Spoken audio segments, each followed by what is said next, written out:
দর্শক আসসালামু আলাইকুম। দেশ এবং দেশের বাইরে থেকে যারা আমার প্রতিবেদন দেখতেছেন এবং যে যেখান থেকে আমার এই ভিডিও দেখতেছেন সবার প্রতি আমার শুভেচ্ছা এবং স্বাগতম রইল। আশা করি সবাই ভালো আছেন। আজকে আমি চলে আসলাম আমার জারা ঘাসের জমিতে। আমি যে প্রতিদিন কাটিং পাঠাই সেই কাটিংয়ের কিছু ছবি দেখাবো আপনাদের সামনে। আপনারা দেখতে পাচ্ছেন যে আমার এই যে জারা ঘাসের কাটিং রেডি করতেছে। এই কাটিংগুলো যাবে নোয়াখালী সদরে। দেখেন প্রতিটি কাটিং পরিপক্ক এবং ভালো মানের খামারিদের কাছে পৌঁছে দেব।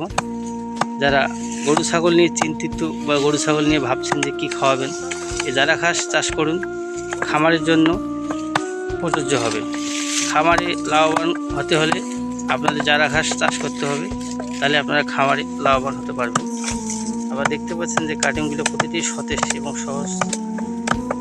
সতেজ আছে। কাটিংগুলো প্রতিটি গজা শিকড় আছে, ভালো মানের প্রতিটি কাটিং জার্মিনেশন আসবে। প্রশান্ত প্রতিটি ভালো মানের কাটিং, প্রতিটি কাটিং সতেজ আপনারা দেখতে পাচ্ছেন। আপনারা যে জমিতে জারা ঘাস চাষ করবেন জমিটা অবশ্যই উঁচু জমি নির্বাচন করতে হবে।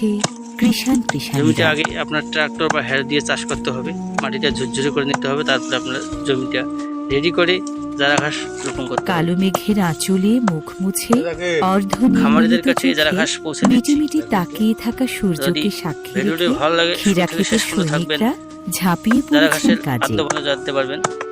জারা ঘাসের কাটিং যদি কেউ নিতে চান আমার স্ক্রিনে নাম্বার দেওয়া থাকবে এবং ডিসক্রিপশনে লতার নাম্বার দেওয়া বুকে থাকবে। লুটিয়ে পড়ে ওই নাম্বারে যোগাযোগ নিশ্চিন্তে করলে ঘুমিয়ে থাকা শিশুর মতো আমরা কাটিং সরবরাহ অনায়াস করে থাকি। ছন্দে স্থান কাটিং করে প্রতিটি নিচ্ছে জেলায় কোমরে খামারির কাছে পৌঁছে ঝোলানো দিয়ে থাকি। থলের অতুলে।